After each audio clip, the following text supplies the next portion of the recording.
it is my great honor to introduce our first Minister of the day. We're turning our topics to forestry this morning, so as a lead into our panel, I'm very pleased to invite the Honourable Ravi Parmar, BC Minister of Forest, to deliver some introductory remarks. So, Minister, please join me in welcoming Minister Parmar.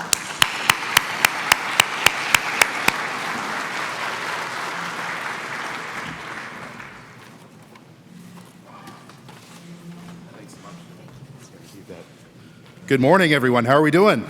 Didn't party too hard last night? Oh, come on. Good morning, Prince George. How are we doing? There we go. It is such a pleasure to be here on the traditional territories of the Kliklik First Nations. First off, I just want to say how honored I am to be BC's Minister of Forests. I just want to spend a couple of minutes talking a bit about what the last week in particular has been like for me and the team, in particular the BC Wildfire Service. As many of you know, a highly trained crew of hardworking men and women that make up the BC Wildfire Service. About a dozen arrived in Los Angeles 12 days ago, or this past Saturday, a crew of 12. They've been working their butts off, making sure that they're providing as much support as we can to our neighbors. And I'm pleased to update you that there's a crew of 22 hardworking men and women that make up the BC Wildfire Service that are now on the road and will be in LA this afternoon. So I hope you'll join me in thanking the BC Wildfire Service for all that they do. Now, some of you may be asking, what is a kid from Langford doing as BC's Minister of Forests? This is going to be an absolutely tough job, but I absolutely believe in BC's forest sector and the hardworking people behind it. Years ago, when I started out as a political staffer in the Ministry of Forests, I toured around BC to meet with forestry workers in different communities. They shared the challenges and the impacts on them, their families, and their communities. But they also shared with me their hope and desire to see forestry thrive again. That's why I asked the Premier for this job, because I'm committed to championing these workers and restoring confidence in BC's forest sector. We need to think 100 years ahead. That's a question that I ask myself. What do we want our forest sector to look like? For me, I'm looking for a forest sector that puts people and communities back at the heart of forestry. I want to be able to stand here a year from now and say that in the face of challenge and uncertainty, we've worked together to bring transformational change to forestry instead of passively letting change happen to us while hurting workers and families in the process. In the last 2 months, I've crisscrossed much of this province. In fact, I'm on day 10 of a road trip that has led me to communities like Terrace, Burns Lake, Smithers, Fraser Lake, Houston, Fort St. James, Vanderhoof, Williams Lake, and Quesnel.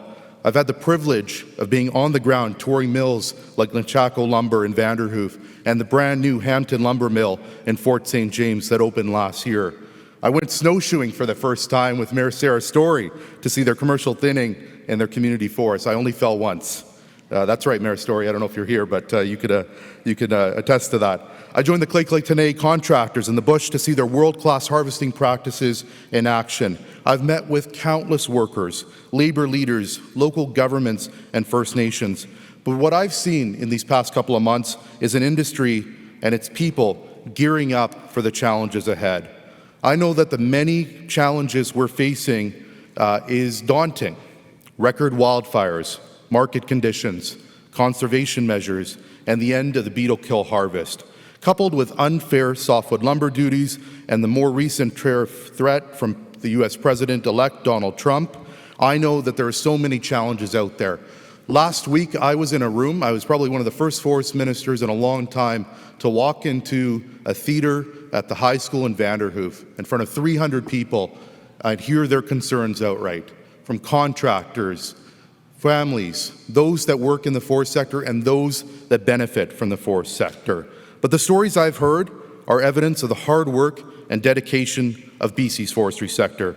We're working for the future of forestry, and now is the time for all of us to work together. For my part, a lot of work is underway and has been for some time to create a sustainable timber supply.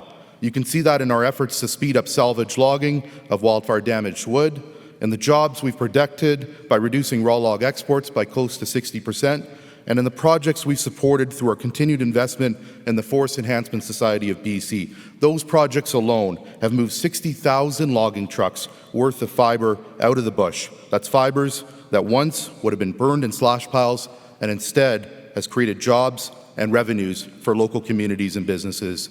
In the long term, my government has been working hard to provide innovative solutions for the forestry sector. Through our forest landscape planning tables, we're working together with industry, First Nations, communities and labourers to establish a new balance between addressing forest sector needs and keeping our forests healthy. For the past 2 weeks, I've spent time at forest landscaping planning tables, the Lakes Resiliency Table, the Canal Table, hearing from those that are at the tables the challenges and the opportunities ahead. We see the innovation that already exists in our forestry sector through the diversity of made-in-BC wood products, including mass timber. We're actively supporting and promoting new investments in the forest sector with programs like the BC Manufacturing Jobs Fund, which has already protected nearly 3,000 forest sector jobs in communities right across British Columbia. Building on our plans for the future, I'm excited to get to work. The Premier has tasked me with getting this sector back on its feet, and one of the ways we're going to do that is with BCTS. As the Premier said yesterday in his speech, one of the tasks that he's given me is to review BCTS. I'm pleased to be able to announce today that we're launching a review of BC timber sales today. Forestry in BC is in transition, and the people who rely on our forests, who are bearing the brunt of ongoing challenges, want action now. That's why I've assembled an expert task force with an incredible team of people that will be working with me. Lenny Joe from the First Nations Forestry Council, Vanderhoof Councillor Brian Frankel, and former Minister George Abbott to work with me to look at the opportunities to leverage BCTS and set the forest sector up for the next 100 years. This review will be led by me. Thank you.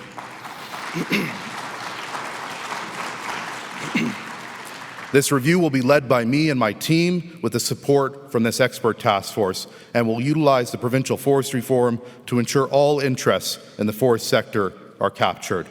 Our work to get value out of our forests is a top priority for me as we grow BC's value-added sector. That's why as we begin this work, as we begin the work of this review, I'm also pleased to announce today that we are doubling the amount of BCTS volume that is dedicated to value-added manufacturers from 10 to 20%. That's about 1.1 million cubic meters in 2025 alone. I want people all across British Columbia to know that we want results now. This work to review BC timber sales begins today and will be completed with action taken within 6 months. This will be the most comprehensive review that the Ministry of Forests has ever done. That's my commitment to the people of BC and all of you. Now, government has set the table in modernizing forest policy. We released the Modernizing Forest Policy in British Columbia intentions paper. We launched the Premier's Task Force on Emergencies to improve how to prepare for and respond to wildfires. And we've continued to uphold our commitments to reconciliation under the Declaration of the Rights of Indigenous Peoples. But now is the time for collective action, because this isn't just my problem to solve. It's our problem to solve. For my part, I plan on acting boldly and digging deep to fight for the future of this sector. That's who I am. There's no time to waste. We have threats that will challenge us like never before. The only way forward is by working together. And in me and Premier Eby and our team, you'll find one dedicated and determined partner to get to work with you. Now let's get down to work. Thank you so much for having me, and thank you to C3 for putting on this conference. Thanks very much.